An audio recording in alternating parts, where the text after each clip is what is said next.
Hey everyone, today I'm starting a new series where I showcase different Conclave loadouts. Some of the loadouts are going to be the loadouts I like to use, and that's just to show and explain what I generally play with.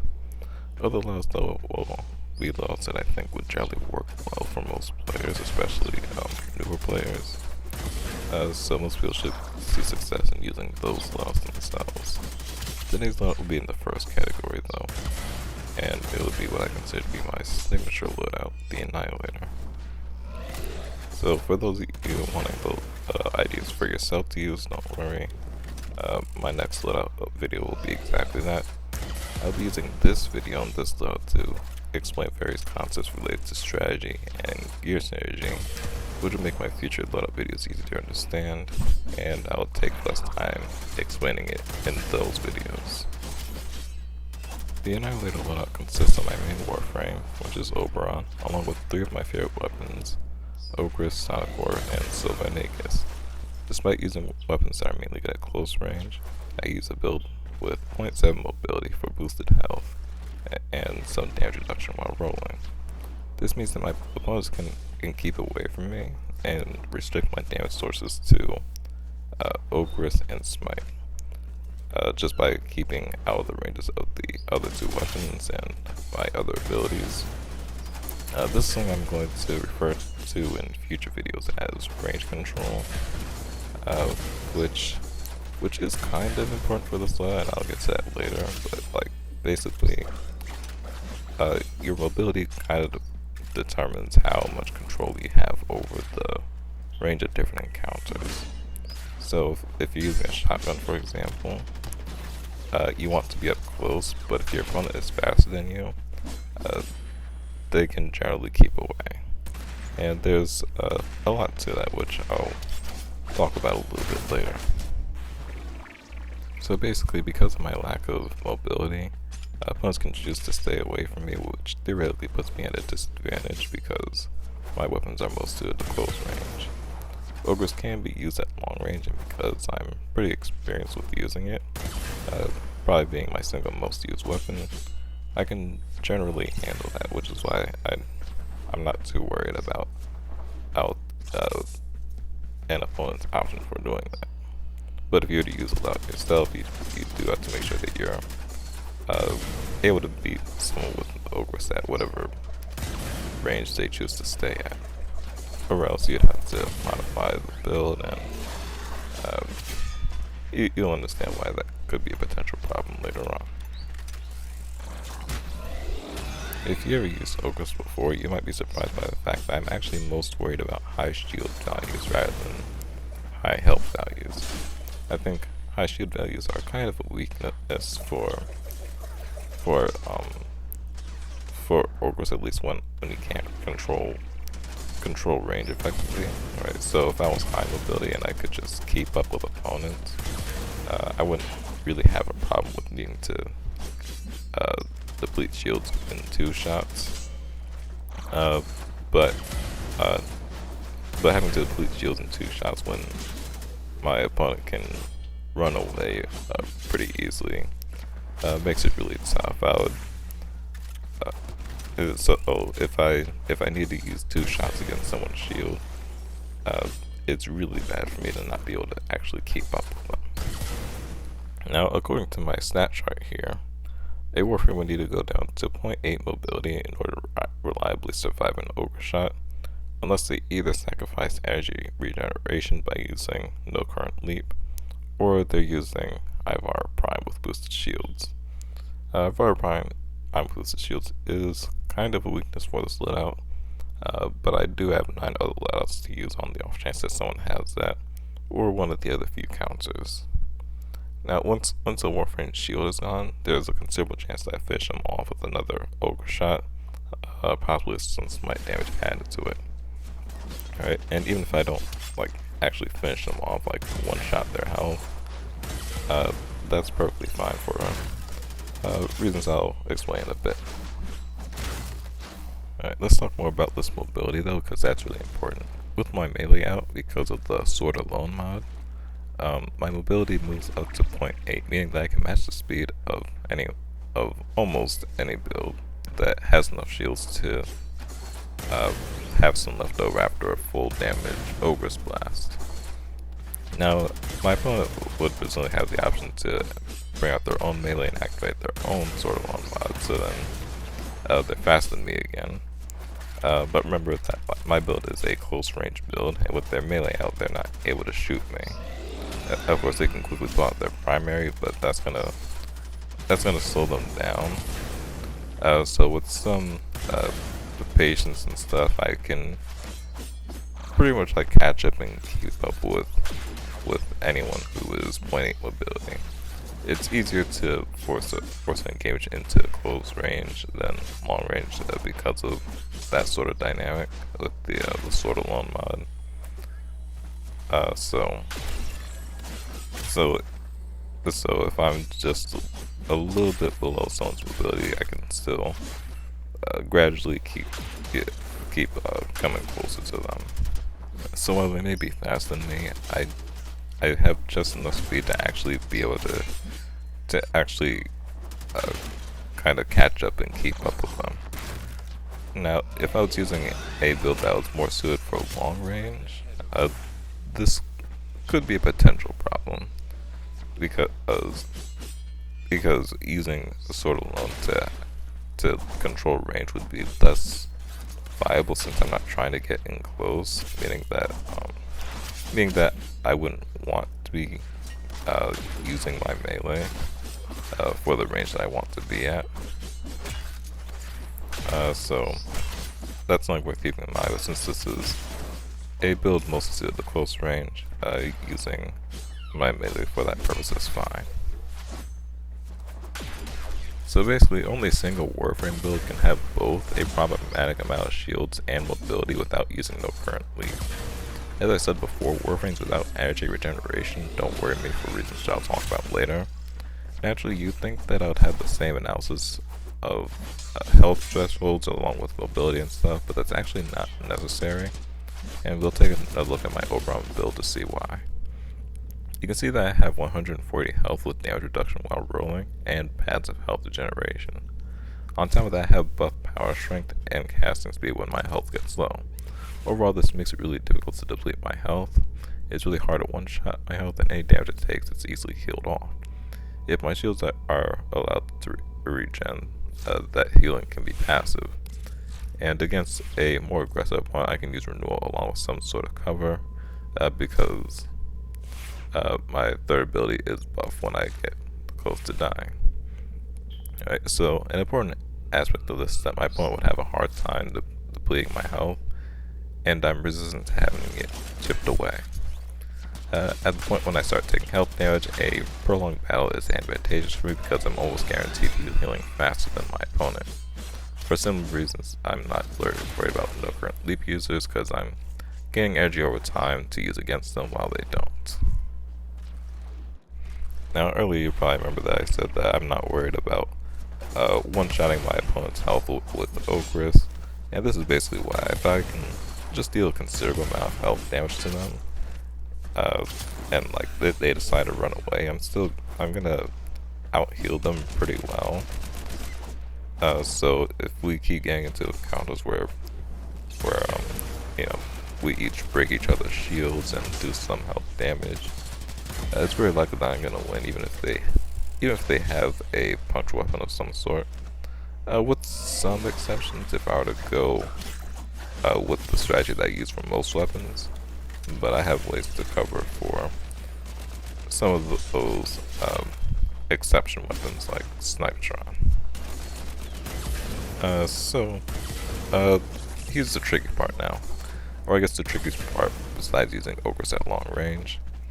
Because of my ability, it's really hard for me to run away from opponents. I can keep away for a few seconds using cover and stuff, but basically anyone can catch up to me before my shield regenerate, especially since I've sacrificed some shield recharge delay in order to get my health regeneration. So I think it takes like 12 seconds for my shields to start regenerating. I'm not entirely sure at the time, but I had to fight opponents off for that entire period of time. Now this could potentially be especially problematic if my opponents were to break my shields before I break theirs. You know, this of course is always a disadvantaged situation, but it's actually not that bad with this particular loadout. Because this is kind of where the whole loadout synergy really starts to show itself.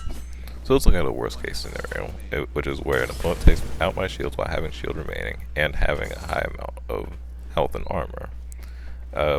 This basically means that I would need a shot to take out their shields, right? I would normally have damaged their shields a little bit already, so even if it's like a boosted shield Atlas Prime, I should have done at least a little bit of damage to their shield, so it would only take one shot at this point. But yeah, so let's say it's a buff shield Atlas Prime, or maybe a Valkyrie that I just didn't get a good shot on. I have to shoot them once to deplete their shield, and then I would actually need at least 2 additional shots, even if they're direct hits, in order to deplete their health. Alright, so this could potentially be a huge problem, because that's like 2 seconds at minimum if like my accuracy with Ogres is perfect. But this is where Sylvan and Aegis really comes to play, because let's say it is a 195 shield opponent. I only need to deal about 60 shield damage, which is roughly 40% of Ogre's total damage, I think. And I think actually a third. Yeah, so roughly a third of Ogre's total damage.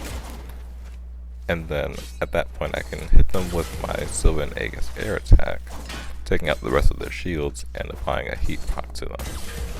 Now the cool thing about this is that the heat proc will both lower their armor and deal some damage to their health.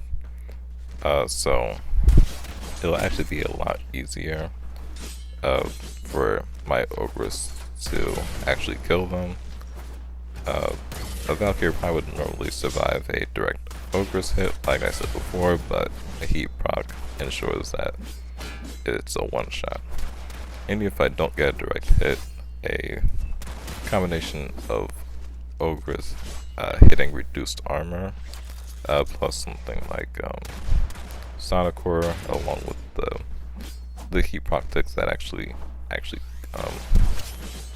that get to the health, will be doing a lot of damage. So those weapons cover my basic damage needs really well, and I think Sonic Core really ties it all together.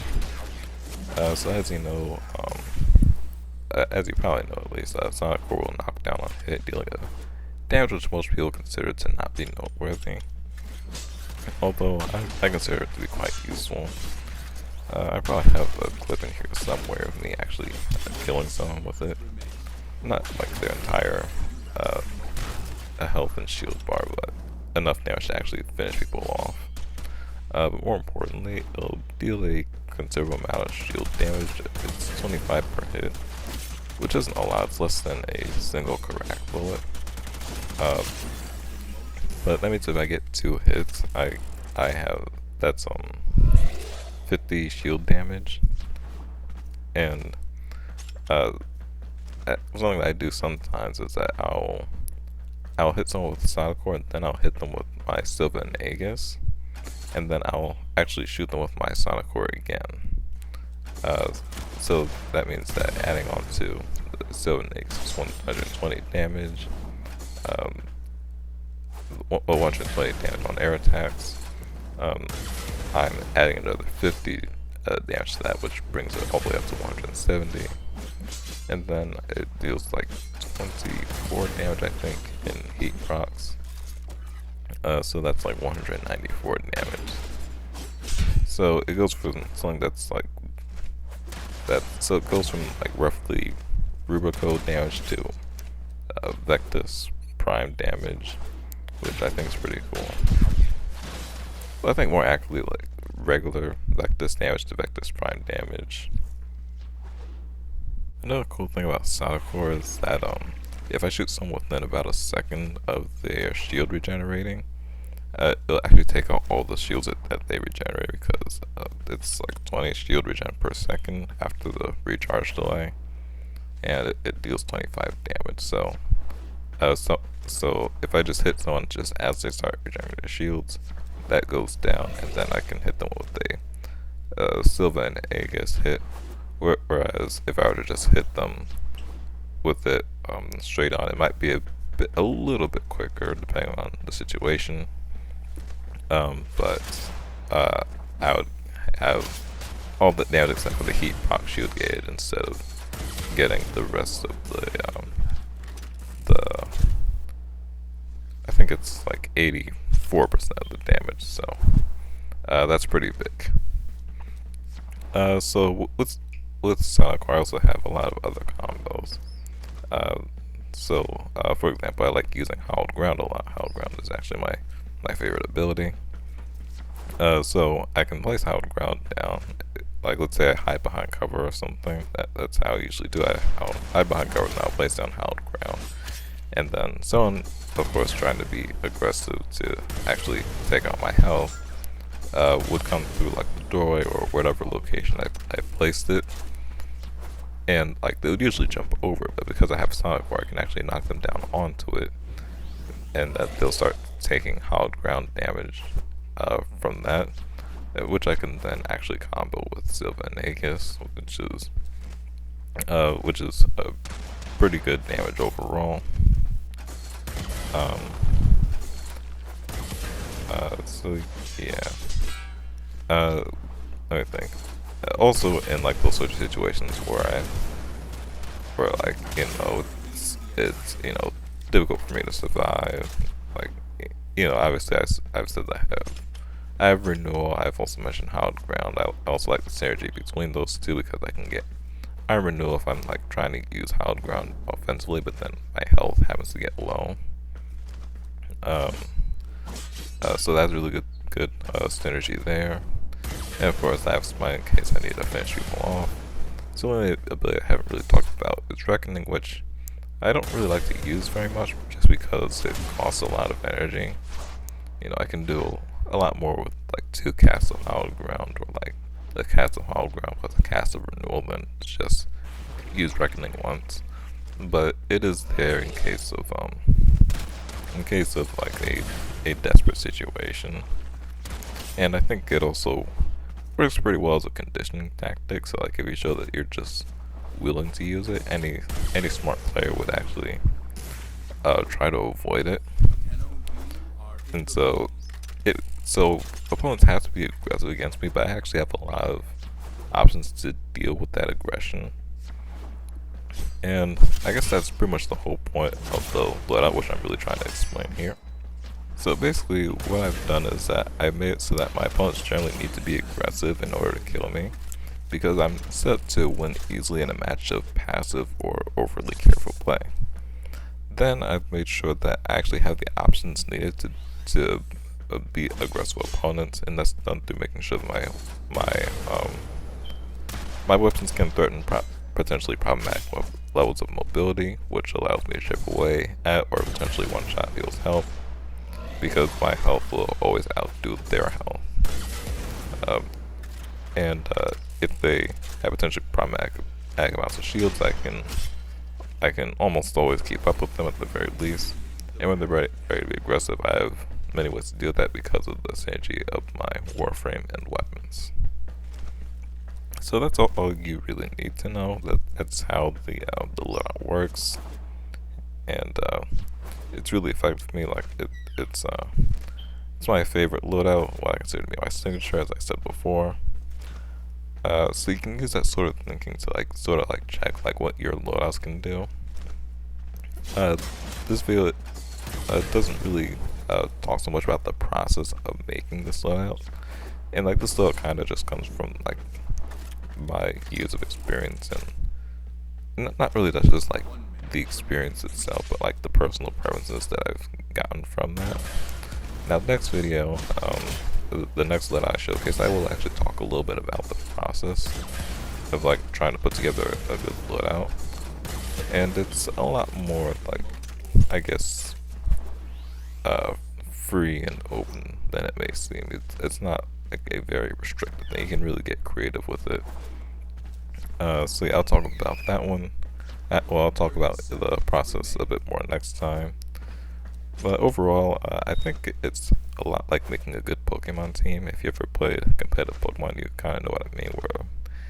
Where you set up like different synergies to threaten a lot of stuff that you have to deal with, and then like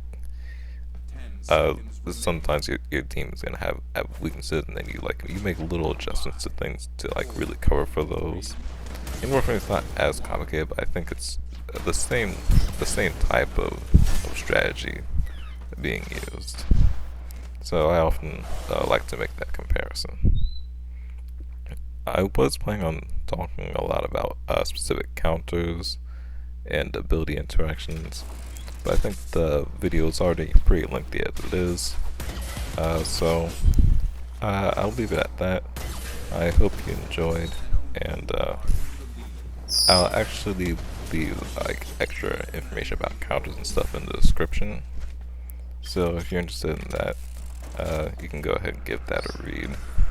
I think the video would probably be like twice as long if I were to actually include that in the commentary. Alright, so I'll talk to you all later.